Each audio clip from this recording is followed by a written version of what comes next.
The story begins in a bustling classroom where some guys are looking back and commenting that someone is playing again. However, it's not his fault as these phones were given to him to play tirelessly. Obviously, the protagonist of the story is Wan, and it's clear he doesn't enjoy being enslaved. But someone next to him praises him for being good at games. He turns around thinking it's that damned guy, but instead it's a girl named Eri who is 18 years old. She tells our protagonist that no matter how much she plays, defeat is always inevitable.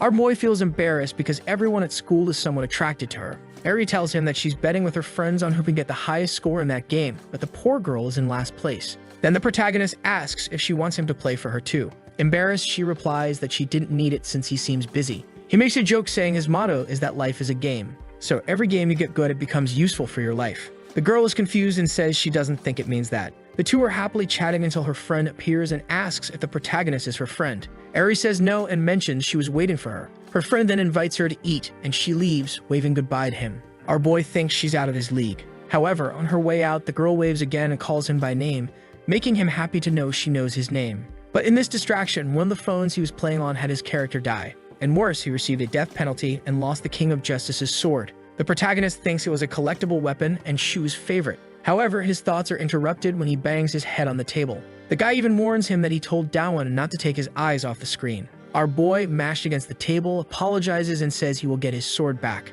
Hearing this, he laughs maniacally, saying he won't escape the blame. After a big punch and a kick that the protagonist tries to defend against in Shu's eyes, Dawan is nothing but a weak target. Shu says he started playing a game called Roast RPG and needs the Fire King's broadsword. The protagonist seems disbelieving, saying it's impossible to get that in a week. The guy starts threatening him, saying he saw him talking to Eren. And to give him some motivation, if Goen doesn't get that item in a week, Shu will strip him naked in front of Eren and beat him up. Some of his friends show up and say they've seen some pretty girls. Our boy is left abandoned on the ground, and just when he's about to say he hates games, he's teleported home with a smile on his face. He really is a top-notch gamer, and to his delight, it's spring break, so he won't have to see those guys from school. His mother is traveling, so he'll play as much as he wants. Dawan is so relaxed because in this game, Roast RPG, he's at the maximum level. He might be a loser in real life, but in the game, he's incredibly strong. Our boy thinks that if his life were a game, it would be different from what it is now. His thoughts are interrupted when his avatar dies. Dawan feels a bad sensation, but it's revealed that the new maximum level is now 200 and legendary items are now harder to get. 18 hours after an energy drink, our boy kills the boss using a strategy. But he didn't get the item the first time, so he just has to kill it multiple times. 37 hours have passed and still no sign of getting the sword. But he managed to get the long sword, though the guy wants the legendary one and he's only getting the rare ones. The protagonist is already angry and asks why the developers increased the difficulty of getting the items. The answer is that the game owner is a capitalist, as there's a package to launch an item in the store that increases your chance of getting items. After 64 hours of a healthy diet, Dawan is desolate because he's killed the boss a bunch of times but can't get it because it takes him a long time to kill it once. 144 hours have passed and things are getting complicated. The protagonist says that the chance itself wasn't the problem. The bad part is that it took him a long time to kill it just once. Not to mention he's now low level, considering the maximum is 200. And there's only one day left for him to be humiliated. So if this continues, he'll end up stripped and beaten in front of Eri. He'd even bought it, but there are only 8 minutes left before it expires. It seems impossible, but just at that moment, something passes right in the middle of the boss. When he thought it was impossible, a max level guy appears, whose name is the one who brings the end of level 200. Upon seeing this, the protagonist is incredulous that the guy killed the boss with just one hit. The guy asks the protagonist if he needs a group since he needs someone to distract the monsters. Dawan thinks he's some lunatic crazy addict, but he's incredibly strong. He then accepts in an embarrassing manner, and the man seems to be pondering. After much insistence, the man finally relents and Dawan thanks him, wondering if he's saved now. Finally, he gets the Fire King's long sword. Not only did he get the legendary purple one, but also a mythical golden one. Our boy is relieved, thinking that the 7 days were not in vain, wondering how much money he'll get for this item. The max level guy is killing all the monsters. But our boy has a good heart and decides not to be greedy. Since he was saved thanks to this guy, he seems to want to give the item to him. The guy responds that it was the item he was after. Dawan is happy because it seems the guy liked it. Now he can finally relax, and this relief makes him feel his eyes getting heavy. Getting up to go to bed and rest, he suddenly falls to the ground, hitting his head. In the middle of the fall, he remembers that people die from ingesting too much energy drink and staying awake for too long. And he's been awake for a week, recalling newspaper headlines of a 17-year-old going to heaven and another 30-year-old too. As he's falling, he says he understands and that death has arrived. Still falling, he apologizes to his mother for going first. But he just hopes she won't be too sad when she gets home.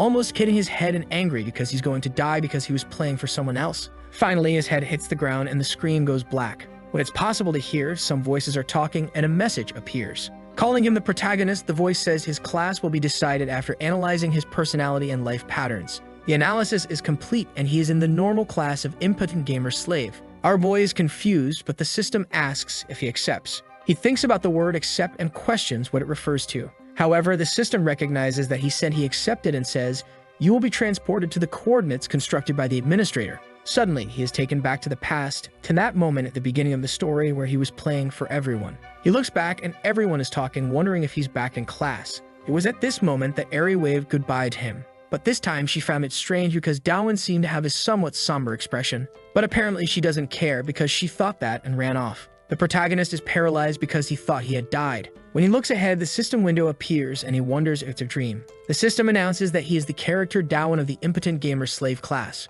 He thinks it's a dream and considers that he has to be a slave even in his own dream. It's when the system announces that the effect of the gamer slave will activate and all the experience gained in all the games he played will be linked to him. Our boy is happy and thinks that even the games he played as his slave will be calculated. The system continues calculating the experience, and if that's the case, it won't be so bad. This moment is interrupted when Shu arrives and slams the protagonist's head on the table. The guy looks down at our boy and he stares back, thinking this is where it all began. However, the guy didn't like being stared at and starts questioning him about it. He stays quiet, but Shu doesn't like it and punches him in the face. Being beaten, the protagonist is wondering why it hurts so much since it's just a dream. After a long series of UFC blows from Shu, our boy falls to the ground. The guy says that for that look, the protagonist is going to get beaten until he disappears. He is badly beaten and trembling when suddenly Eri opens the door. Dawan looks at her, but there's already a huge hand beside him that hits him, making him fly onto the teacher's desk. For him, the worst feeling is being beaten in front of the girl he likes.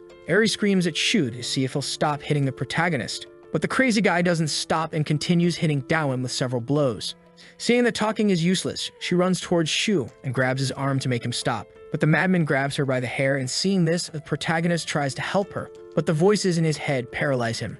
She was about to slap her when suddenly Dawan appears behind him to throw a punch. However, the guy blocks it and counters. Just then, the system announces that the experience calculation is complete and he has reached the maximum level, classified as a promising gamer slave. But it doesn't stop there. He continues advancing to a superior gamer slave class, unlocking a specific ability, the crushing blow. Upon using it, he delivers a barrage of punches that makes the madman rest a bit on the ground. Eren is left bewildered, not understanding what happened, and so is the protagonist, thinking that the ability he used was just like his avatars in the game. Our boy falls to the ground and a message appears, telling him not to be surprised as it was a gift for a certain favor. He realizes that maybe the system is that level 200 guy who helped him and is repaying the favor of the mythical sword Dawan gave him. With that, the protagonist defeated the monster Shu and received 200 experience points, reaching the maximum level and being promoted to Secret Gamer Slave. His lifelong dream is realized because finally life is literally a game, and he's at the maximum level with everything at the limit. Eren asks where he learned that, but Dawan is battered. Seeing him in such a state, she runs off to call a teacher or someone from the infirmary. But all he's trying to do is understand what happened, because clearly he went back in time, and not to mention the ability he used is clearly from the game. The protagonist has been crazy about games since he was a child. And the best part is that the game he's playing now is the best genre of all because he's strong from the start. As nothing is easy for protagonists, a message appears saying that the effects of the gamer's slave will be applied and all of our boy's power will be sealed. And now, even being at level 100, everything that was maximized is now at the minimum. Now Dawan is furious, asking why his stats were increased and then decreased. But the Rage Explosion mission was a success and the objective was to defeat the monster Shu. And the reward is a golden key, but soon the system generates an event mission and asks if our boy will accept it. He again doesn't understand what it means and thinks about the word accept once more. As he pronounced accept, the mission is activated and a golden key appears beside him. Walking down the hallway, everyone is wondering why Dawan's face is so messed up, saying they wish they had recorded it to post on YouTube. He's staring at the key, thinking that no matter how he looks at it, it just seems like an ordinary key. The only thing written in the description is that it opens when you turn it. But Dawan is more curious to know who is behind all this. He tries to talk to the system but gets no response, until a notification appears saying that the protagonist will receive a dangerous invitation for tonight, telling him to accept and choose the seat. Our boy is confused, not understanding what it is, when someone bumps into him and the guide, fallen there, apologizes, saying he wasn't looking ahead, but Dawan thinks he should apologize. However, the guy bumped into him and is now bleeding from his nose. Dawan gets up and says he'll get a tissue, but the guy says he's fine and runs off. Our boy thinks that the guy bumped into him and bullied. When he enters the bathroom, a guy named Jamin greets him. The protagonist greets him back, but the guy says he saw everything. In shock, he remembers that the first time, just after being beaten, this guy was at the classroom door. So this time he must have shown up and seen everything, wondering if he wants revenge. The madman starts questioning if Doan is pretending to be a loser just to get revenge later. Saying that he's hilarious for doing this, Jamin calls him a psychopath. Jamin invites him to meet up with some denses after school. The protagonist is confused and remembers today's mission, wondering if the system already knew everything. After these thoughts, he pretends to be clueless. Our boy thinks this is like a game where you receive a mission and complete it to level up. Maybe this is an opportunity for him to get stronger. But he can't get involved with these bullies becoming paralyzed again. He lies to Jamin, saying it's his grandfather's memorial and he can't go. Remembering the mission called Dangerous Invitation, he decides it's not good to go. The guy leaves, saying that if the protagonist changes his mind, he can still come. Relieved, he says that getting involved with bullies won't earn him anything. But the system window appears and says he declined the mission, so a penalty will be applied. He feels as if a bull is ramming him. Some guys enter the bathroom and see the protagonist writhing on the floor, with the system saying the pain will last for 59 minutes. The system insists once more for him to accept the mission. In the next scene, in the middle of the city at night, Jamin approaches and greets the protagonist. Our boy says there was no way he could endure 60 minutes of that pain. The guy questions about him, saying he would go to his grandfather's memorial. Crazy in the head, Dawan says his grandfather was running late, but he's terrified, knowing it's a dangerous invitation. Jamin, with an innocent-looking face, says they are going to have a lot of fun. At that moment, our boy takes out his phone and tries to pretend he's talking to someone, saying his grandfather arrived. But then he sees 3 denses coming and immediately looks at one of them. The protagonist glances for a second, and the next moment he's in the bar with the delinquents, not even knowing what happened. He's amazed at how the guys have money to pay for everything since there are various drinks. Jamin says a friend of his brother works there and they often come to this place. He asks Dawan how much he drinks. Paralyzed, he replies that he's never drunk. Jamin tells the protagonist he doesn't need to worry because today he's paying for everything. Curious, he questions the guy's kindness. But when this guy is nice, he doesn't seem so bad. The guy says that in a few seconds his wallet will arrive. Hearing this, Dawan doesn't understand, but the door opens, and it's revealed that the wallet is the boy he bumped into earlier. He's a bullying victim and is rich on top of that, named Jihan. When he entered, he said he paid for another 2 hours for everyone. But Jamin didn't like it and cursed, saying 2 hours wouldn't be enough. Seeing the guy's change in mood, our boy is confused. Jamin asks Dawan if he knows the boy, and afraid, he replies no. Hearing this, he says they should get to know each other, and when pouring a drink for Jihan, he ends up spilling it on his pants. Lying, he apologizes, saying it wasn't on purpose. Obviously, the protagonist didn't like that. Poor Jihan tries to clean himself up, embarrassed, and our boy understands the situation. When he bumped into him and was bleeding, he wasn't bleeding from the bump. The poor guy had been beaten up in the bathroom. Enraged, he wonders why he got involved with another delinquent. On the other side of the table, a girl is curious, thinking about what's wrong with the loser Jihan. The girls call Jamin to sing a song, but he looks over and says it would be funny if Jihan danced. Dawan stares, thinking that the poor guy's life is really sad. One of the nicer girls says it's cruel, but the delinquent doesn't care and says Jihan loves to dance. He just hesitantly agrees, but Jamin doesn't like the way he looked and says the boy is making him embarrassed. The poor guy stands up, saying he'll start dancing. The girls just laugh at him, and Dawan questions if Jihan has no pride. But if he were being beaten, he would probably do the same. Our boy can't stand watching this situation anymore and goes to the bathroom to clear his head. He knows that Jamin isn't beating him up only because he thinks Dawan is strong, pretending to be weak after seeing him beat up that delinquent. What Jamin doesn't know is that the protagonist's stats are sealed, so at the moment, he's trash. Our boy thinks he's already completed the mission just by going to that place, questioning if he can leave or not. He feels sorry for Jihan, but he won't stay to help the guy since escaping is the priority. Standing at the bathroom door, Dawan is only thinking about the insults the poor guy is enduring. He sees himself in the same situation as Jihan and goes back to the room. Jamin greets him, and he immediately asks where he is. The delinquent responds that the dentist went to the bathroom, but he wants to know where Jihan's pants are. The guy replies that he spilled the drink, so Jihan is washing them. Dawan is scared, but strikes a JoJo pose and tells Jamin to return them. Just then, the door opens, and someone enters. The guy, who looks like a buffalo and is all bloody, asks who the hooker is, referring to the protagonist. Jamin, embarrassed, says he's his friend. Our boy questions if this guy is in high school because he looks 30 years old and has been in a gang for 10 years. Jamin, still embarrassed, asks about what Dawan had said. Paralyzed, he replies that he just wanted the microphone to sing. As he grabs it, a sequential mission activates. It's called Judge of Injustice, and the objective is to hit Jamin on the head with a microphone within 30 minutes. The protagonist says he won't do it, but the penalty will be applied for mission failure. Sometime later, the fat guy is sitting, and the denses are saying he looks like a killer because the guy is covered in blood. He's complaining that the chair isn't very comfortable. Jamin, being a sycophant, says he thinks it's the funniest thing in the world. The crazy guy's name is Machan, but he gets up and gets in the protagonist's face, asking if he's the guy who beat up Shu.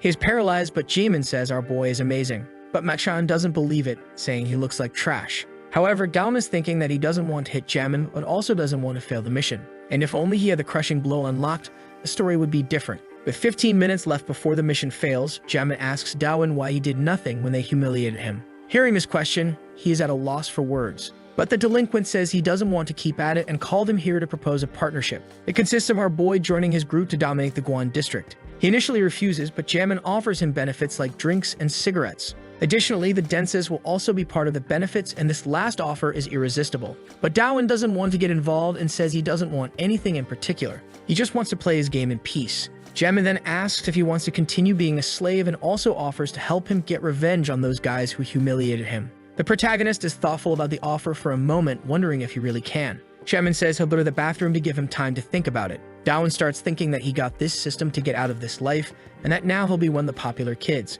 But just then, Jihan interrupts his thoughts and asks if a golden key is his. Our boy recognizes the key, and Jihan says it fell when they bumped into each other earlier. He thanks him, but Jihan tells him not to hang out with Jamin. Hearing this, the protagonist is confused, thinking Jihan wants him to be a loser forever. But Jihan says he doesn't seem like a bad guy. The system warns he only has 3 minutes left, but he has an incredible plan. He just needs to endure an hour of pain, and then his life will be set. Obviously, he can't embarrass himself in front of everyone. So our boy says he needs to make a call and hides in the storage room, biting on a cloth to stay quiet. With 30 seconds left, he knows this will hurt, but he wants to join Jamin. 20 seconds left and his life as a gamer slave will be over. In the room, Machan asks for an old song to sing. The Denses say it's an old man's song, but he says they don't know it. They look for the microphone but can't find it. Meanwhile, Jamin is coming out of the bathroom. Suddenly, Dawan appears behind him and hits him hard with the microphone. The delinquent falls to the ground, beaten, and our boy thinks that at least he completed the mission. Staring, he says he'd rather live as a loser than be a trash bully like these guys. Placing the guy's body in the corner, he thinks he's lucky he fell with just one hit. Otherwise, things would have gotten complicated. Dawan is now thinking about how he'll rescue poor Jihan, who's still in the room with the fat guy. He sees Jamin's phone and gets an idea. Machan is singing when his phone rings. It's a message from Jamin calling him a pig and trash, which he doesn't like at all. Obviously, our boy sent the message. Now he sends another one challenging him to a fight, but Machan is already behind him, and a sudden mission activates. It says the fat guy is angry at the provocation, and the fight will start. Without time to think, the guy kicks his spine, making him roll like a piece of trash and hit his head at the end. But Machan doesn't give him space and approaches, calling him a worm, saying that Jamin doesn't send such messages when he's drunk. After a big punch to the protagonist's face, the fat guy grabs him by the skull and gives him another slap. At this moment, he sees the bent microphone in Dawan's pocket. Machan calls him a coward for hitting the delinquent with it. But our boy says the cowards are those who beat up the weaker ones. But there's no time to talk, and the fat guy throws the protagonist far with one hand. The key falls out of his pocket right next to his face. He sees the message again, saying it opens when turned. Dawan doesn't understand where to put it, and the system shows their skill window, where there's a perfect lock. Putting the key in it, something mysterious happens. But Machan is trying to wake up Jamin, and at that moment, the protagonist gives a speech, saying that if he doesn't fight the fat guy now, he won't be a man anymore. The fat guy admires his courage, but the system warns that if he fails this fight, a penalty will still be applied. Machan comes at him, and our boy is exuding an aura. In his thoughts, he wonders why he's getting involved in this dangerous fight, but he knows the reason is that he wanted to be a superhero. Suddenly, a flashback starts with someone saying that a while back in the arcades, there was a Supreme Master, a legendary boy known for his unique gaming style. His insane weapon was none other than a gamer slave. Our boy was always the best, even in fighting games. And his favorite move was the Falcon Drop with a mana cost of 120, consisting of a jump with a powerful kick to the head. The protagonist says it'll work, and that's how they'll resolve it. But the punch is coming, and as the two strikes collide, Dawan has insufficient mana, making him take the hit and fall to the ground, destroyed. The madman still says that our boy was going crazy by shouting. He's angry at the system because things always go wrong for him, and unfortunately, he now only has 100 mana, needing to gain 20 more to use the Falcon Kick. Dawan is crying when he remembers something. When he hit the delinquent on the back of the neck with the microphone, he received another key. He wonders where that key is and figures it should be where he completed the mission. The key is where he struck Jamin, and as he runs towards it, almost grabbing the handle, he's pulled back by the fat guy. He hits a heavy punch in the ribs and is thrown to the ground. He can't get up, but he plans something and runs towards the fat guy. The fat guy stops his run with a hand to his face. But before falling, he pressed something, supposedly the elevator button. The guy stomps on his head, but our boy tries to lie, saying he was stalling for his friends to arrive. The fat guy says he's bluffing. But when the elevator doors open, the protagonist yells for an attack. The guy turns around, paralyzed, but when he looks back and sees no one, he is furious. Where the fat guy turns to hit Dawan, he's already gone. In the hallway, he's trembling and stumbles like an idiot because his muscles don't respond after being beaten so much. The guy opens the door at the end of the hallway and tells him to stay put. Our boy is exhausted, but he sees a bronze key on the ground. It unlocks some of the characters' blocked stats. Dawan tells the system to open the status window and sees there's a lock. He says one of them will increase his stats and that to use the ability, he needs mana. Makon is in Dawan's face, but his mana has increased by 100, and he makes a big leap, landing a precise kick in the middle of the skull. The fat guy is knocked out with just this blow. The protagonist falls to his knees and the sudden mission is completed, earning him a silver key. Our boy gets up, but Jamin wakes up, asking him what's going on. But at that moment, someone else is coming, and it's Makchon's brother. People come out of their rooms and observe the situation. Everyone seems to recognize Makchon lying on the ground. Dawan remembers that Jamin said everyone here is friends with the same gang. Now the situation is complicated because the protagonist is out of HP and mana to use the ability. A crowd gathers, leaving him no way out. Sometime later, Jihan wonders if it's okay that he left alone. He remembers the guy got a message, got angry, and left immediately. Meanwhile, one of the Denses told him to leave and she seems somewhat kind. Jihan just hopes the protagonist is okay, but he's wondering how he's going to get out of this situation. Jamin asks Dawan why he did that. Paralyzed, he can't say anything. Then an old man arrives, running, and warns everyone that the police are coming. Everyone starts laughing, saying they have nothing to fear from the police since they're innocent. The crazy guy grabs his brother and warns that the protagonist got lucky this time. But Jamin assures him that he won't escape next time. Dawan is happy to be alive, but something happens. He has a 3D heart attack because he was beaten too much, making him collapse to the ground, unconscious and without energy. Sometime later, our boy wakes up and sees one of the 3 Denses who are at the bar, wondering why she's there. When he tries to say something, she tells him to be quiet because they're in the women's bathroom. The protagonist is even more confused, and she explains that the police are outside, but they won't come in because they're all male officers.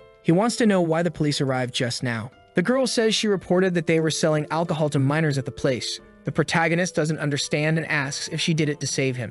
She says that when she left the room, she saw him fighting and didn't think it was so bad. Our boy thinks the girl has fallen for him and asks how he can repay this favor. Getting closer, she says she needs him to grant her a wish. He gets embarrassed, wondering what the wish might be. The scene shifts to his bed, and it seems he's waking up to a call from his mom.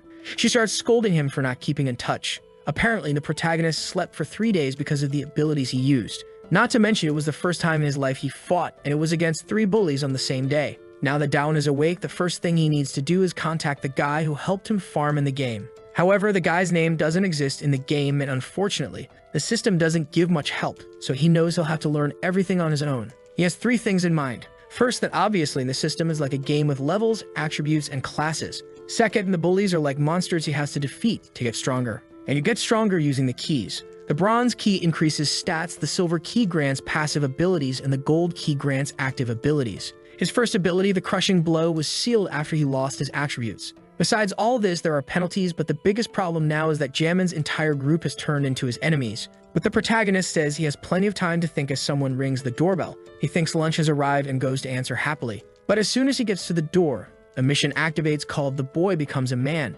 indicating that girl wants something from him. Hearing this, our boy is confused, but the same girl from yesterday has come to his apartment. He opens the door and she enters, saying she will explain everything that happened, but first he needs to take off his clothes. Now Dawan understands the mission. He will have to satisfy her. He's very embarrassed by the situation, and the system asks again if he will accept the mission. But the girl says her other clothes are in the bedroom. She enters the bedroom, and our boy asks why she didn't text him first. The babe responds that she didn't have his number but had his address, which she got when he passed out. Looking at the clothes, she comments that they're all nerdy clothes. The protagonist is anxious, thinking he'll finally have that moment with her. But the girl interrupts his thoughts and suggests they go shopping for clothes. At the store, she transforms him into a gangster. Our boy asks if anyone wears this, but she says the style doesn't suit him. And then if he looks weak beside her, people will hassle him, which will cause problems. Hearing this, Dawan is confused and she says there's a place she wants to take him. Telling him to try on some clothes, a while later, he appears. Apparently, she has a fetish for emo boys,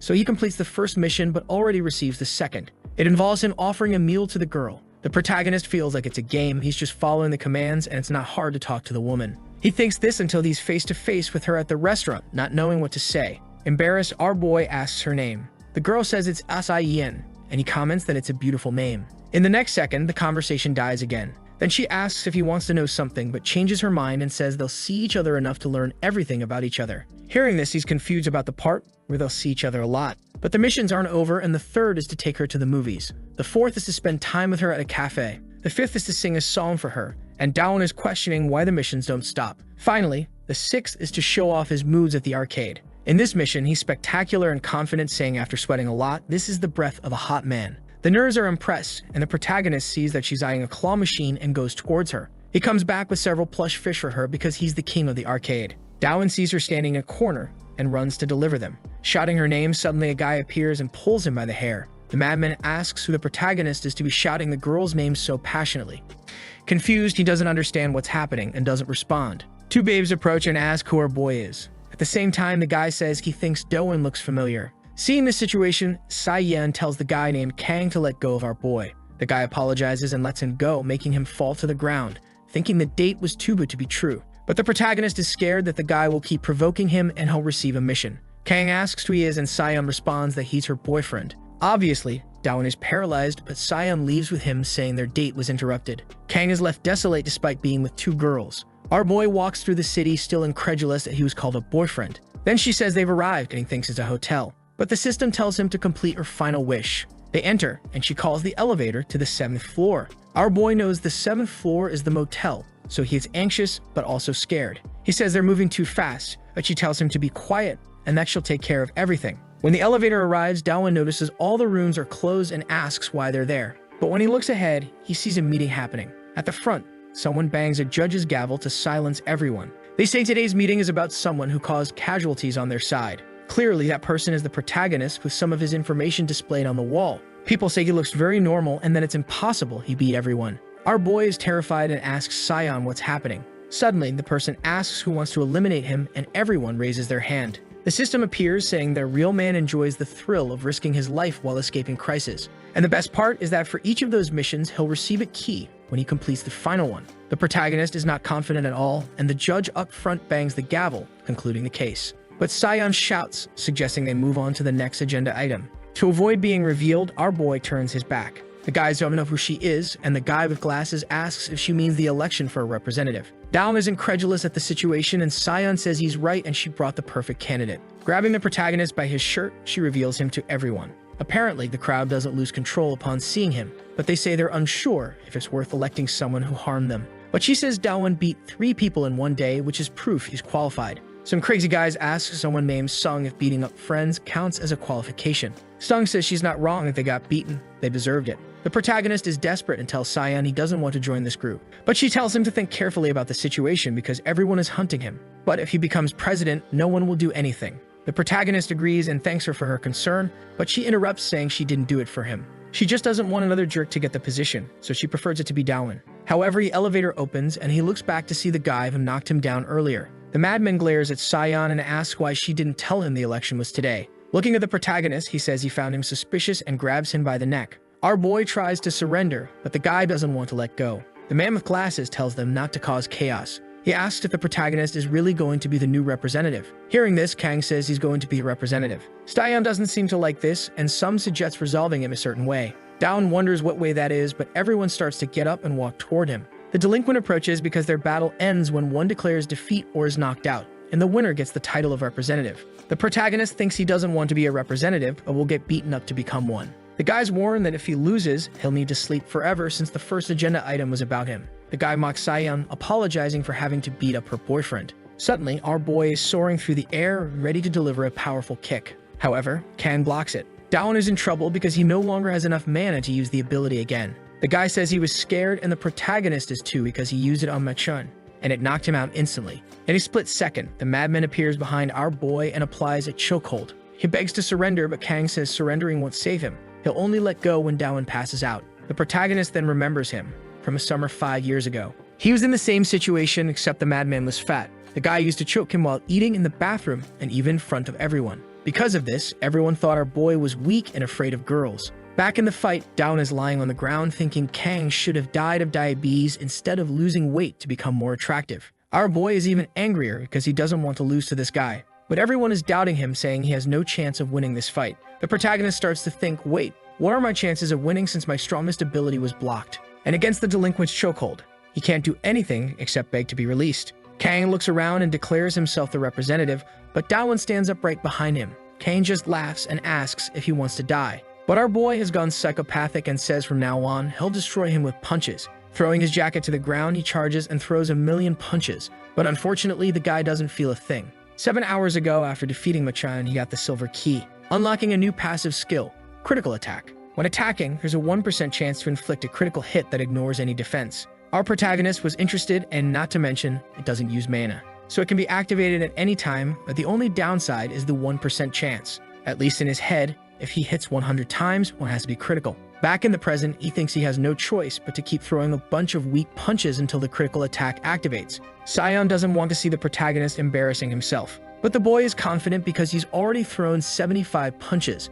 Kang is shocked at how idiotic Dawan is, but is now at 85 punches. The guy is telling him to stop playing around or he'll end up killing him. And when he finally reaches 100, nothing happens. Our boy is at a loss, but just because it's a 1% chance doesn't mean it'll activate in 100 hits. Luck is like that in any game. It's the infamous RNG. And even for a good player, when there's no luck, it's all for nothing. Without time for thoughts, Kang grabs him by the neck and throws him into a strange object. The guy is disappointed and says it was all a bluff, because there's no way the protagonist's punches could hurt him, as he was fat and trained for many days while eating a lot of protein. But Dawan says that in middle school, he was just a fat loser, giving a speech that victims who suffer never forget the pain, while people like Kang forget everything they did. He really doesn't seem to remember what he did, but the protagonist quickly tries to kick him. The delinquent blocks it and throws him aside. He tries to humiliate Dawan, saying even Sion feels sorry for him. The representative says this fight is a waste of time because one side doesn't even want to fight anymore. The protagonist is desolate due to his lack of luck, but he can't give up because he has no choice. Either he defeats Kang, or he has to defeat everyone. However, the representative is about to announce the end when our boy says it's not over yet. The delinquent is irritated and Sion thinks he's crazy for wanting to continue. In his thoughts, Dawan's plan is actually to flee and to win. He says they were close in middle school. The madman says it's a lie because he was calling him a fat loser. Our boy says friends insult each other too. He sees the guy is distracted and tries to advance but steps on his own jacket, making his hand land on Kang's chest, activating the critical hit. Kang flies backward, and everyone is asking what happened. Sion, seeing this, is impressed with our boy. Everyone gets excited again, and smoke is even rising from his palm. The system notifies him that the critical hit was activated, and the protagonist says he didn't expect a passive ability to be so powerful. Kang, even after the hit, gets up, asking why he pretended to be weak. Angry, he announces our boy's death, who is trembling. But at the same time, he's smiling, saying that every good player gets desperate in a situation. But the important thing is not to give up until success is achieved. And in the presence of success, desperation turns into hope. Approaching, he announces he's going to punch him in the chest, but redirects the punch to his face, while saying that even the great white shark can't withstand a nose kick and will fall. Taking this punch, Kang staggers back, and Dawan is impressed by his resilience, thinking it'll be dangerous to bet everything on that 1% chance again. Kneeling, Kang is bleeding, and quickly, the protagonist sees an opportunity and sticks his finger up his nose, making him bleed even more. Everyone is paralyzed, commenting that it was brutal. The delinquent gives up fighting and collapses to the ground, unconscious. Finally, Dawan manages to defeat him, but something catches fire, causing chaos. People run out in panic, and outside, our boy takes a moment to rest, when someone mentions they didn't see Sion in the crowd. Guessing she's still upstairs, the protagonist runs up the stairs desperately. He wonders why she stayed upstairs, remembering the good moments they had. He realizes he only knows her name.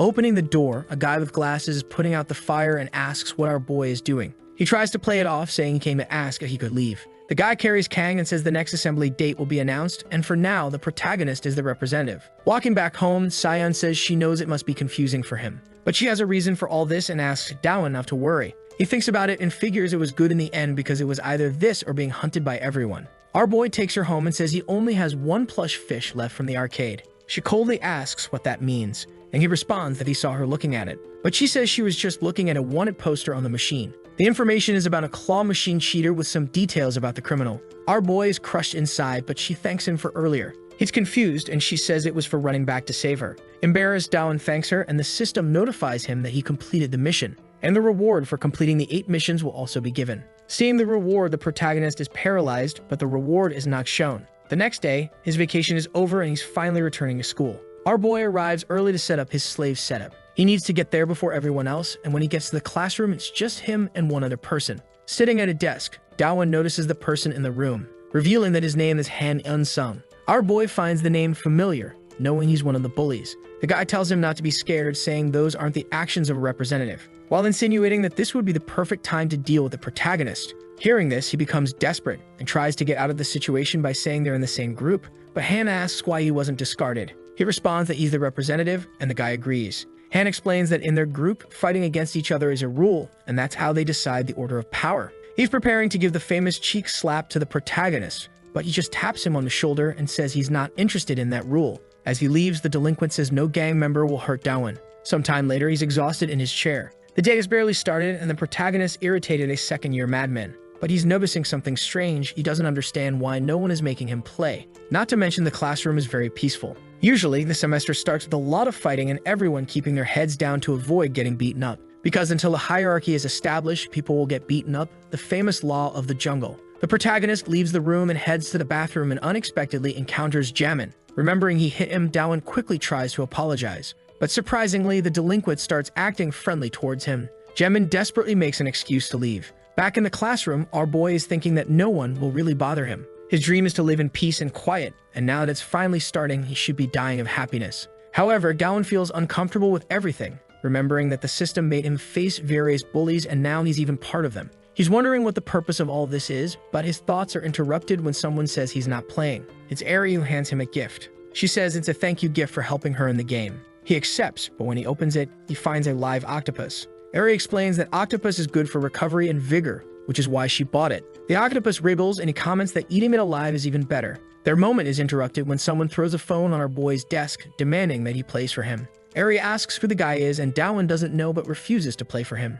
In a dark room, two people are talking. One is Han, and the other person questions if he's really going to work with someone since he's never done that before. The person's name is Jae-jin, and Han asks if he wants to know the reason. Jae-jin says he doesn't, but Han talks about when he was about to give Dawan a cheek slap. He says Dawan just stood there waiting for the attack, neither fighting back nor defending himself. The delinquent points out that the protagonists seem to be looking elsewhere. Jae-jin questions if he won the fights based on luck. Han responds that Dawan won the encounter in a weird way, but he still wants to get to know the boy. Back in the classroom, Dawan gets up, angry that the guy interrupted his moment with Eri. But Jae-jin comments that class 3 is too quiet. Han suggests it's because of a boy named Sunwoo. In a photo, Sunwoo is covered in blood, standing over a beaten guy. Teleporting back to the classroom, the protagonist introduces himself to the guy and returns his phone. He doesn't want to embarrass himself in front of Eri again. With a strange look, our boy tells him to play his own games. Hearing this, the guy is confused, but the protagonist doesn't stop and asks why he should play for him. He even threatens to tell Han, and Sunwoo doesn't like hearing that and glares at him.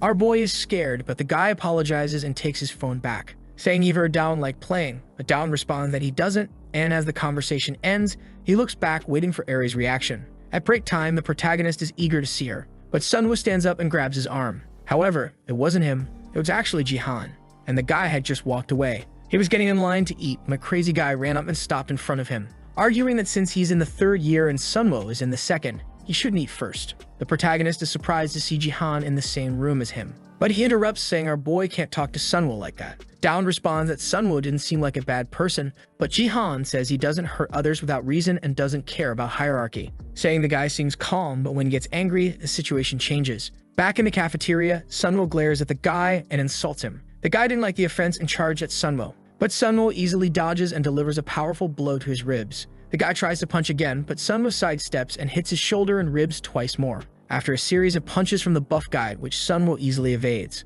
The guy is paralyzed, but after a JoJo's Star Platinum-like sequence from Sunwoo, leaving the buff guy buried in the wall in an eternal sleep. Jihan and the protagonist are incredulous at the scene. He wonders why Sunwoo did that just because the buff guy cut in line. Our boy remembers that Sunwoo was part of the athletics club, but with a smile he thinks it's fine as long as he doesn't surpass him. In Dawan's pocket is the bottle with the octopus Eri gave him as a gift. Suddenly, a window pops up and the mission is to run and surpass Sunwoo. The protagonist starts screaming in public, furious because he knew the system would do this to him. In an alley, a fat guy with broken glasses is leaning against the wall, asking for help and explaining that he was running late for class. Grabbing his foot, he apologizes to someone saying he didn't mean to bump into them. The guy is Sunwoo, who's angry and asks if he thought he could run faster than him. He then grabs his backpack and leaves the alley. The kid makes a face like he just ate a lemon. Suddenly, someone hands him a cloth and says a man shouldn't cry like that. The fat guy thanks him and sees it's Dawan asking if he wants revenge. The guy says yes, but he's not strong enough. Our boy only has 2 minutes, and while telling the kid that he was also a loser,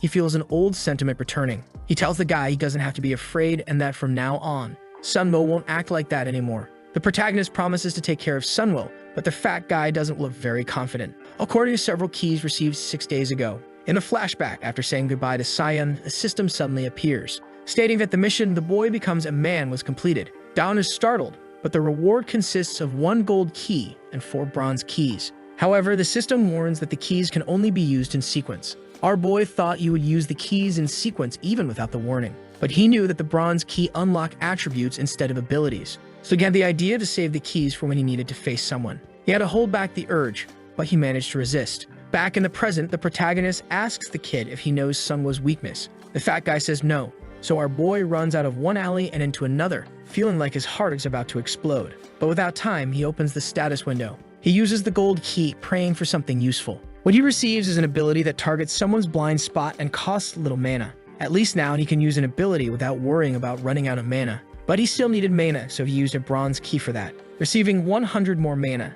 Dawan is sweating, wondering what to do with the other 3. He knew Sunwo was from the athletics club and had a lot of speed. Secretly, he put all the keys into a certain attribute. A bus passes by and a girl, running late, starts running. She bumps into someone's shoulder and turns to apologize. But it was Sunwo, and the girl runs to the bus, thinking she's safe. But he catches up behind her, ready to pull her back, only to be pulled back himself by Dawan, completing the system's mission. He's relieved to have finally done it, while Sunwo is furious. Dawan, scared, asks if he will accept an apology. Suddenly, a mission is released requiring the defeat of the monster Sunwo. Our boy thinks that if the fight is inevitable, he has no choice. Before Sunwo can react, he lands a punch on his ribs, saying that in this case, the best defense is a good offense. The hit lands solidly, making Sunwo step back in pain. Angry, he approaches to grab the protagonist. But seeing this, Dawan runs, thinking he just needs to gain some distance and land another hit. However, Sunwo is right behind him, grabbing his backpack, causing him to stumble and fall to the ground. The delinquent is about to say something, but the protagonist lands 3 quick punches. He thinks he has a chance, but Sunwo shrugs off the backpack. The heavy fall makes a loud noise, scaring our boy. Before anything else, the delinquent is already in front of him. Dawan tries to use the blind spot strike, but Sunwo easily dodges and counters with 3 punches. The protagonist doesn't understand how Sunwo is so fast. Our boy realizes the delinquent was restricting himself with the backpack, and that's why the punches didn't affect him. The guy doesn't give him time to think and lands a heavy punch on his chest, making him fly and crash down. Sunwo points out that he had forgiven him, but the forgiveness was useless. Dawan wonders if he should use the Falcon Drop. The problem is if he misses, he'll run out of mana. But he has no idea how to deal with such a fast guy. Sunwo asks if he prefers to be in a coma or paralyzed. Clenching his teeth, the protagonist realizes he has no choice. He runs towards Sunwo, calling him a psychopath. The protagonist used 3 more blind spot strikes, but the guy easily dodged them. Confident, he said that tricks wouldn't work. However, just as he was about to finish his sentence, he took a reverse punch to the cheek. After taking this hit, he was in disbelief while Dawan said it seemed like it worked. His strategy was something he used in fighting games. In the midst of his quick attacks, he would throw a very slow punch. The opponent, after dodging, ends up getting hit. Everything he knows about fighting he learned from games and can't believe it worked. When he unlocked the status points, he realized he wouldn't win in speed, so he put all his points into attack. And now with 31 points, his punches hurt. However, Sunwo approached again, and the protagonist said that in a game he never loses. Seeing the delinquent running towards him, he knew what he needed to do was analyze the enemy's pattern. He used the blind spot strikes and tried to observe how the delinquent was dodging, noticing that Sunwo always followed up with a quick punch right after dodging. So he started blocking his face because it was the most important part. But he was deceived as Sunwo came in with a high kick. Taking the hit, the protagonist fell to the ground, surprised that the delinquent could also kick. Dawan commented that if he had taken that hit to the nose, it would have been game over. Desperately, he tried to rush in, but his attacks were always dodged by Sunwo. However, in one attack, our boy managed to land a hit and confidently said he found a pattern. But the delinquent had only grabbed his arm. He received a brutal punch to the jaw that almost knocked him out. Cruelly, Sunwo finished him off with a kick. He warned that there was no turning back and our boy was as battered as a car crash victim. Trying to get up, he vomited everything in his stomach.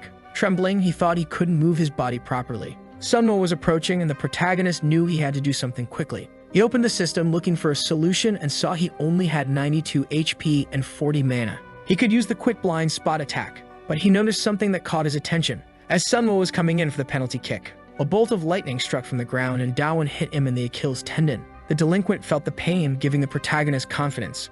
He realized that the blind spot attack could be used with any part of his body. Our boy had misunderstood and was only using it with his fingertips. Approaching from behind, he knew this was his chance to win. He pulled Sunwo's hood, saying he had a plan, covering Sunwo's head to block his vision. Confident, he went for a punch, but Sunwo broke his balance by pulling his arm. He kicked him in the hip, making him fall like a piece of trash again. The delinquent went to the ground and picked up that block of clay. All he ever wanted was to be the fastest. It didn't matter how, he wanted to be first. But it wasn't always possible to be the best. He was always someone who couldn't settle for second place. When he went home after losing, his father would pat him with a cane. If he didn't win, he suffered more than an ice cream vendor in winter. But his father was also a runner who had his career cut short by a car accident. Because of that, his father wanted him to finish where he couldn't. Every time his father left the room, he would stare at the floor looking for ants. Because of this, he ran until he vomited and his backpack was always full of sand. But despite all that effort, he couldn't get out of second place. First place seemed unreachable for him, so he wanted to give up, but he knew what was waiting at home. Looking at the guy who always came in first, Sunwo thought on the solution. One night, he called the guy, who asked what he wanted. Before the guy could finish speaking, something was already hitting his face. After knocking him out, Sunwo took the opportunity to caress his face. Now he was sure he was in first place.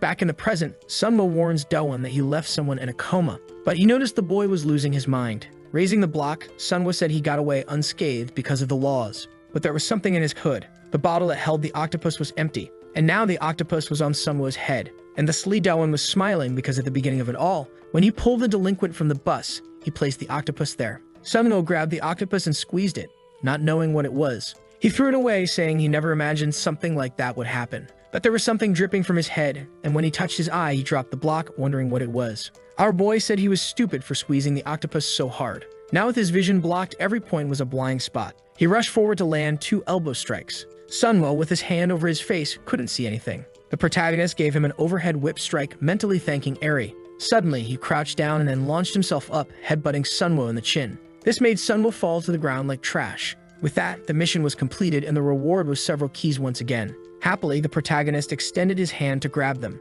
However, a sensation of losing control of his body suddenly appeared. He looked at the system and saw he had 4 HP. As it kept decreasing, he entered a state of panic, remembering the last time he felt this way. Our boy couldn't pass out next to Sunwo, so he had to find a way to survive. The only way was to use one of the keys to increase his HP. He was saved and now had 500 HP, but since he used one key, he had to use them all. The protagonist used the gold key and unlocked the multi-destruction attack, the same one he used at the beginning of everything. The problem was the mana cost, so he used another bronze key to increase his mana. While getting up, he thought that if it weren't for the octopus, he would have died. Dawon said he couldn't simply kill the octopus, so he needed to give it a name. But when he looked to the side, a cat had the poor octopus in its mouth. The protagonist tried to chase the cat, but it was too fast. Sometime later that same afternoon, he made a memorial for the peculiar octopus. At home, he apologized for not protecting it. Our boy received a call from his mom asking how his first day was. He said he almost died, and his mom asked if he needed help. But Dawon was more curious about where she was now. His mom said she was in Northern Ireland. Hearing this, he was surprised, but she reminded him not to forget the anniversary of his father's death. The protagonist assured her he wouldn't forget, and his mom thanked him. He looked at the memorial on the shelf and remembered a testimony about some school problem. This made him silent for a few seconds. Then he stood up, saying he would kill for some fried octopus. In an abandoned building, someone asked if the summary of everything was that Sunwo got beaten up by a representative of Borome. The guy next to the deep web joker confirmed. The guy's name is Shang, and he said Sunwo was supposed to be discreet. Sunwo was tied up, and everyone present was cursing him. The Joker said they were screwed if their representative found out he got beaten by the protagonist. The guy approached and kicked Sunwo. Staying the sandbags in his backpack, he asked if Sunwo hadn't gotten over athletics yet, or worse, if he hadn't gotten over his father. The Joker ordered the bald guy with the scar on his head to handle the situation alone and to bring the protagonist to that location. The next day at school, Dawon was very relaxed in the classroom. Jihan said Sunwo didn't come to school today. He asked Dawon if something happened, and Dawon said no, thinking he'd be happy if the delinquent never came back. He wondered if his life would return to normal after defeating Sunwo. The door suddenly burst open with someone shouting his name. The exhausted guy warned that a bunch of people were entering the school looking for him. Suddenly, the bowl cut gang appeared outside the classroom. It was the scared head guy, obviously hunting for the protagonist. Dawon was nervous and didn't understand what was happening. The guy approached and said it was a pleasure to meet him. He told Dawon that he had to follow him to a location. Dawon refused, stating that if he went, he wouldn't return alive. However, the guy said that if he kept refusing, it would be by force, and that at least 10 people present would help him with this mission. Our boy was terrified, but suddenly someone from the back called them idiots. The voice belonged to Han, who questioned why they were there. The bald guy recognized him immediately and scowled at the blonde, who looked 48, approached, trying to intimidate him. However, he took a kick to the ankle, turning him into an instant breakdancer. Dawon was in disbelief because the guy's foot twisted backward from that kick. Confident, Han asserted that no one would take the protagonist. The family man blonde was writhing on the ground. Meanwhile, Dowan continued to be in disbelief that Han did that with a single kick. Another goon tried his luck, but without moving from his spot, Han easily dealt with him. But then a McDonald's regular approached with a chair to hit Han. Han easily dodged and delivered a powerful kick, sending the fat guy flying into the wall. The others present started panicking. They told Han not to come closer, but another one appeared from behind saying he would die. Two of them ran at him from each side, and the chubby one was sure they would win now. However, Han jumped onto a table, doing a one-handed push-up. He quickly neutralized both with just one kick. The bald guy was quiet with his hand in his pocket, but clearly, he was starting to get scared. Confident, Han asked if they couldn't all come at once. After quickly mobilizing all the delinquents, the room fell silent. Approaching the bald guy, he was right in his face, ready to punch him in the jaw. But he stopped the punch and said he would wait a bit, telling the bald guy that it was good to clean up the mess and left, saying to do it right. The guy asked if Han thought you would leave unscathed. He stated that the Bong Cheyenne gang wouldn't let this slide. Han ignored him and called for the protagonist, saying he would wait for him in the cafeteria. Sometime later, Dowan was thanking him. In his thoughts, he acknowledged it was good to have that guy on his side. After that, Han asked about him being the representative, and also why he had trouble with those people. He tried to find an answer, but said he did those things because he was a bully hunter. However, the protagonist was afraid Han would misunderstand, but he just laughed and wished him good luck on that path. But from that day on, he feared more bullies would appear out of nowhere at school. However, nothing happened, and Dowan was happy because there were no tasks at school. Quickly, he went to a computer cafe to play League of Legends. His friends were praising him, and hearing that made his day brighter. His friends then got up, saying they were going to the bathroom. Suddenly, someone appeared with his order. It was Ari, and as she leaned in, she said she didn't work there but was helping her father, who owned the place. She remembered something and ran off to get something free for him. Meanwhile, some guys were messing with the PCs of his friends who had gone to the bathroom. The boys were returning to their computers as the guys were leaving nonchalantly. Ari thanked the guys, not knowing the situation. But she was startled when she saw the boy crying. The guys had stolen all his items. She asked what the problem was, and he said he had been robbed. She was in disbelief, and Dowan was still processing the situation.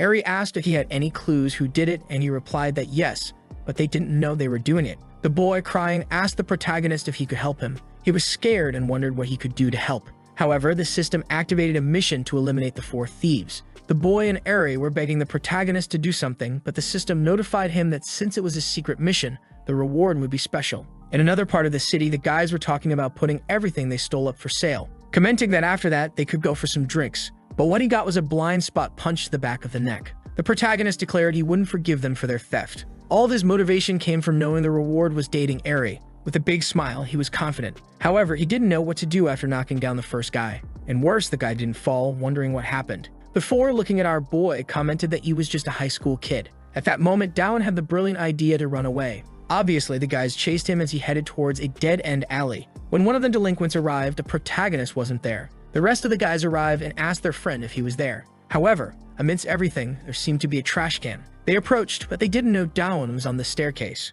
One guy looked up when he heard something. However, the poor guy didn't have time to react and got kicked, flying into the trash can. With that, the system announced the first one was defeated. Our boy smiled, but the guys couldn't believe their friend was knocked out so easily. Confident, he approached, asserting that the delinquents didn't know him, declaring himself the council representative and announcing his name. The guys didn't believe him, and one of them rushed forward, claiming there was no such council. Dowan simply stepped back and landed a blind spot strike to the neck. The guy coughed, struggling to catch his breath. And the protagonist said that compared to Sunwo, this delinquent was a turtle. Our boy confidently approached slowly to instill fear. However, the guys tried to keep calm, saying he was alone. And the two charged, saying they would attack from both sides. But Dowan prepared and stated that in a game, quantity doesn't matter, while landing a blind spot strike on each of them. The delinquents were down, but the only problem was that Dowan knew he could only win using his abilities. One of the friends questioned why they were retreating. One of them suggested they surround our boy, but he said he had an idea for dealing with the 3. One was about to ask what he meant, but was cornered against the wall.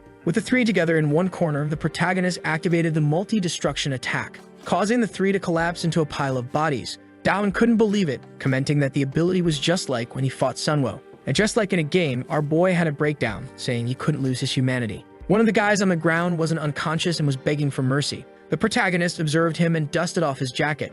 With great kindness, he helped the delinquent take a good nap in a peculiar way. And with that, the mission to defeat the 4 thieves was completed. Dowan was obviously eager for the reward. Back at the computer cafe, the delinquents were bowing their heads, begging for forgiveness. The boy said he would forgive them this time, telling the guys to leave and never come back. But one of them apparently received a phone call. While our boy was telling Eri that if anything like this happened again, she should call him. She thanked him and told him to wait while she got something to eat. The protagonist was eager for his time with her, but he couldn't believe his eyes. Eri was fixing her hair in front of him. In a flashback, a girl was attacked, and the Burger King investors blamed her for being a loser. But someone appeared, telling them to stop and calling them fat. That was the day Dawan met Eri, because she was the first girl to punch him in the stomach. She was the boss of the first grade in kindergarten. He was terrified of her and always hid in the slide. After that, they separated and went to different schools. He never thought he'd see her again until 3 years later, when someone called out to him saying he had dropped something. It was Eri smiling and asking if it was his. Our boy thanked her, and she said he carried strange things, but it was funny. Those words were like a new punch to the stomach. Back to the present, she said she was going to change, saying she was a bit dirty. Our boy sat down, thinking the secret reward was indeed the best. Additionally, he had received a silver key. He went to the corner of the room to use it, hoping it wouldn't be another luck-dependent ability. What he got was a passive ability that increased his mastery with any weapon. The protagonist was startled because with a weapon, he could put someone to sleep forever.